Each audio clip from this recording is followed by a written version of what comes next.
Je vous présente Cécile.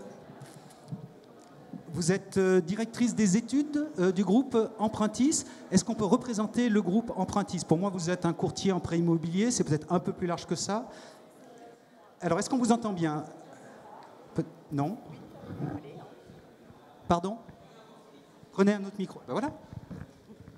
Changement de cap. Ah oui, ça va beaucoup mieux là. Oui, tout à fait. Bonjour à tous. Oui, effectivement, on est intermédiaire en financement. Vous l'avez dit, en crédit immobilier, donc ça nous donne une place un peu particulière pour observer ce qui se passe sur notre marché depuis maintenant 3 ans. Mais on fait aussi du regroupement de crédit, du prêt hypothécaire, du prêt viager hypothécaire. Donc tout ce qui va être solution pour financer des projets et des besoins immobiliers ou autres. Voilà, parce qu'on a toujours des projets, on a toujours des besoins, mais c'est compliqué. Enfin, en début d'année, on se disait, ça y est, ça va peut-être se desserrer, parce qu'en matière de crédit immobilier, en début d'année, on voyait presque une lueur d'espoir dans un marché du financement qui a été fragilisé depuis 2 ans. On sait pourquoi. On avait noté, nous, à Bâti Actu, en début d'année, le cours de l'OAT à 10 ans qui, après un plafond à l'automne, avait commencé à décroître, à se stabiliser.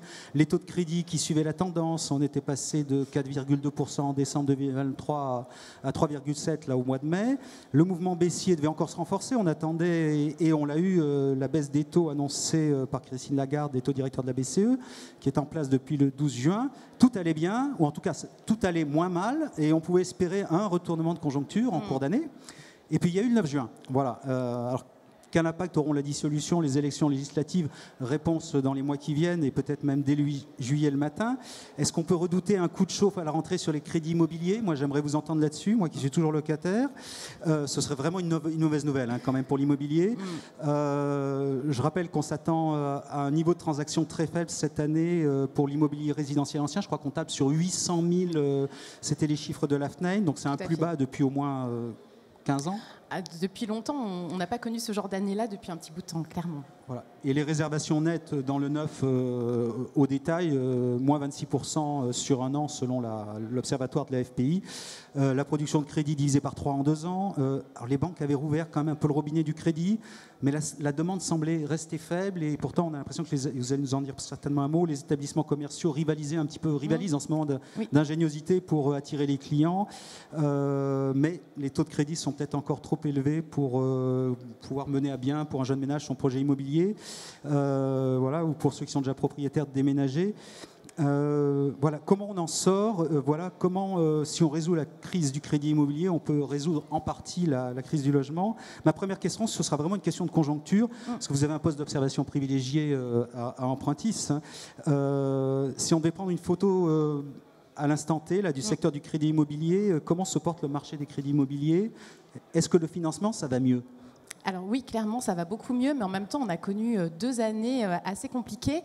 On va se rappeler, je ne doute pas que dans la salle, tout le monde est conscient de ce qu'on a vécu pendant 2 ans, mais le crédit a connu une crise qui s'est propagée au crédit, à l'immobilier et au logement. Et cette crise, les fondamentaux, vous l'évoquiez dans la précédente conférence, c'est ce qui s'est passé début 2022, fin 2021, début 2022. C'est un changement politique de la Banque centrale européenne, c'est l'obligation assimilable du Trésor, son petit nom c'est la dette souveraine d'État, qui est un indicateur extrêmement important pour les banques pour fixer les taux de crédit immobilier qui passent de territoire négatif ou tout juste positif à une augmentation forte, rapide, qui nécessite des adaptations. Ça a été fort, rapide et brutal en fait. Voilà, ça a été beaucoup plus rapide que la crise de 2008, dans un temps beaucoup plus court. Et c'est ça qui provoque ce qu'on a tous vu comme un blocage du marché de l'immobilier parvenu par le crédit. Alors qu'en fait, le crédit a été révélateur d'une crise qui était là, sous-jacente depuis longtemps. J'entendais tout à l'heure le crédit, la crise arrivée par le crédit, ça a soutenu les prix de l'immobilier, mais ça a aussi permis à beaucoup de ménages d'acheter. Et donc, on a une crise qui arrive par des facteurs exogènes à ceux du secteur de l'immobilier, en tout cas on le pense. C'est le crédit qui coûte de plus en plus cher avec des banques qui ont une difficulté à s'adapter parce qu'en fait, alors c'est peut-être un peu trop pratico-pratique, mais les banques, quand le coût de l'argent augmente, c'est un commerçant, il répercute répercute ça sur le coût du crédit immobilier. Et pour le répercuter, il a une limite dans l'exercice, c'est ce qu'on appelle le taux d'usure. C'est le taux maximum que les banques n'ont pas le droit de dépasser en matière de pratiques commerciales. Et ce taux d'usure, il est plutôt en mode je regarde dans les rétroviseurs et je regarde plutôt loin, puisque je vais regarder théoriquement ce qui s'est passé il y a 3 mois, pratiquement plutôt ce qui s'est passé entre 4 et 6 mois. Et ça, le taux d'usure, ça vient empêcher les banques d'augmenter leur taux. Elles étaient dans la seringue, voilà. En fait, elles n'avaient pas le choix, elles devaient vendre à taux négatif. En fait, elles devaient perdre de l'argent pour continuer à vendre du crédit. Et c'est ce qui a fait qu'un certain nombre sont sortis du marché et que les critères que vous évoquiez tout à l'heure se sont resserrés et que donc on a eu un robinet du crédit qui est passé de je coule à flot à je ne coule plus. Je ne coule plus du tout. Donc on a ce que vous appelez les 2 années les horribilis, hein, c'est ça. Quand on regarde un peu, c'était le point d'orgue, oui, 2022-2023, c'est le point d'orgue de la crise du financement. Ça commence en fait avec l'augmentation du coût de l'argent pour les banques en février 2022. Hein, c'est là qu'on commence à avoir des premières hausses de taux alors qu'on n'en avait pas connu depuis des années. On avait atteint un plancher pour tout le monde psychologiquement 1% sur 20 ans. Quand vous faisiez un crédit immobilier en janvier 2022, ça veut dire quelque chose. Ça veut dire qu'aussi des gens se finançaient à moins d'1%. On a un coût de l'argent qui explose et le taux d'usure vient bloquer la machine à partir d'avril 2022. Donc on va avoir un marché qui se bloque dès l'été. Donc un deuxième semestre 2022 qui est un semestre qui commence vraiment à être difficile. 2023 est une année difficile, on le voit sur les chiffres de la production de nouveaux logements. Si vous n'avez pas de réservation, si vous n'avez pas d'acheteurs, en fait, vous ne vendez pas et vous ne produisez pas de logement. 2023, donc année difficile. Et là, on avait, vous le disiez Étienne, un début d'année où on sentait frémir beaucoup de choses et malheureusement, ça ne va pas beaucoup frémir longtemps. Il faut avoir quelques chiffres en tête. Peut-être, c'est de se dire que pendant ces 2 années, le pouvoir d'achat d'un ménage qui gagne 4 000 euros, c'est 70 000 euros de capacité d'emprunt en moins. Oui, là aussi, c'est 70 000 euros de capacité en moins, ça veut dire que ça représente. Alors, ça va dépendre des villes, parce que toutes les villes, malheureusement, n'ont pas vécu, ou heureusement, n'ont pas vécu les mêmes situations. Mais ça veut dire qu'il faut avoir 70 000 euros d'épargne pour acheter le même bien que quelques mois avant. C'est des contraintes réglementaires sur le marché de l'immobilier. C'est une panne de la promotion immobilière. Si vous injectez pas de nouveaux logements, en fait, vous mécaniquement, ce que le crédit faisait et qu'il ne fait plus, en fait, c'est la baisse de l'offre qu'il le fait, parce que si vous avez moins de biens, vous avez aussi un soutien au prix de l'immobilier. Très bien. Peut-être revenir sur juste cette question de conjoncture. Je ne sais pas si à ce moment-ci de notre entretien, je dois vous poser la question, mais il y a eu dissolution. Moi, j'ai entendu dans une conférence de presse où j'étais la semaine dernière, une remontée déjà éventuellement. Alors, c'était peut-être lié au fait à la stupeur de la... On a dit, bon, en gros, le CAC 40 baisse, l'OAT à 10 ans, ça repart. Et peut-être, je sais qu'en préparant cette conférence, on m'avait dit peut-être qu'à l'automne, alors l'été, le marché immobilier est peut-être plus calme.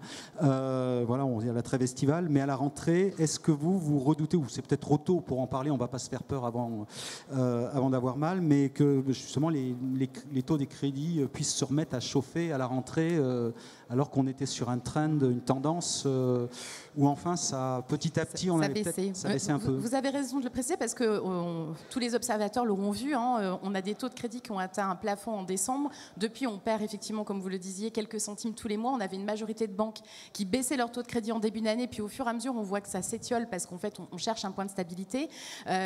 Ces éléments-là, ils sont liés donc au coût de l'argent, et on a eu un effet post-annonce de la dissolution de l'Assemblée qui est effectivement un coup de chaud sur les OAT 10 ans. Ça veut dire quoi, un coup de chaud? Ça veut dire qu'on a atteint le niveau le plus haut depuis l'automne.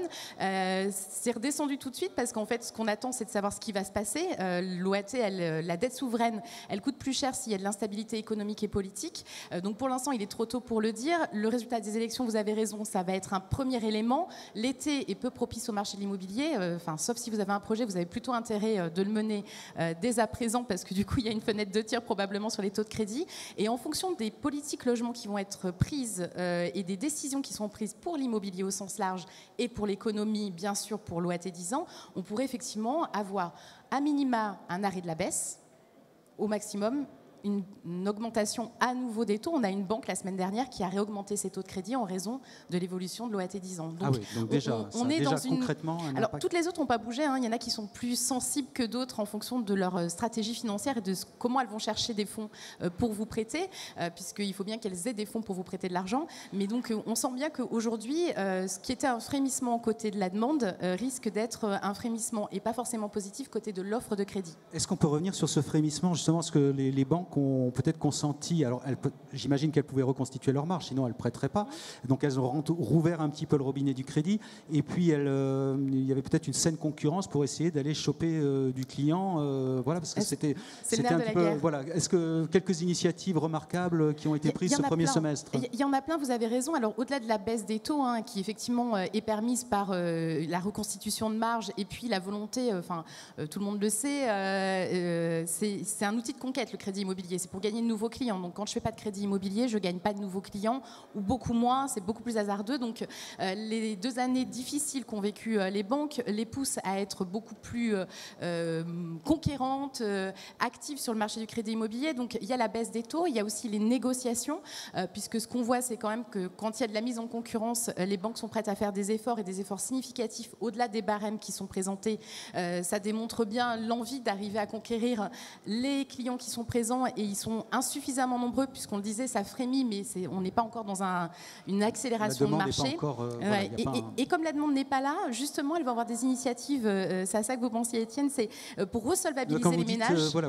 Des efforts significatifs, j'allais dire combien? Alors, sur les taux, on peut avoir de belles négociations jusqu'à 40 ou 50 points de base pour ceux à qui ça parle, donc un écart entre les deux, le taux proposé au départ et le taux d'arrivée qui est quand même significatif quand on est en dessous de 4% aujourd'hui, c'est 10% de moins, mais pas seulement, elles vont créer des produits spécifiques pour accompagner la primo-accession, justement le fait de pouvoir revenir sur le marché.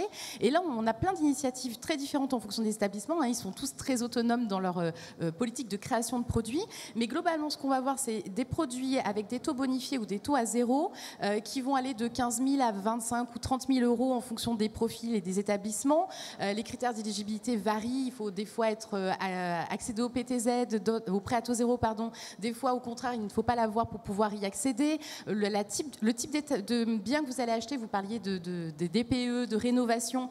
Si vous achetez un bien qui est en A, B ou C, vous pouvez avoir des prêts avec des taux bonifiés. Si au contraire, vous procédez à une rénovation, vous pouvez avoir des prêts bonifiés. Donc, on voit qu'il y a une vraie volonté de soutenir le marché, de redonner du pouvoir d'achat par des choses assez simples qui, par contre, du point de vue de l'emprunteur, sont toujours complexes parce qu'on va commencer à empiler des couches de crédit, des prêts bonifiés, réglementés, pas réglementés, le prêt classique, etc. Donc, c'est pas toujours lisible. Mais aujourd'hui, on trouve des moyens de passer en taux moyen global sur un financement à moins de 1% grâce à ces prêts aidés.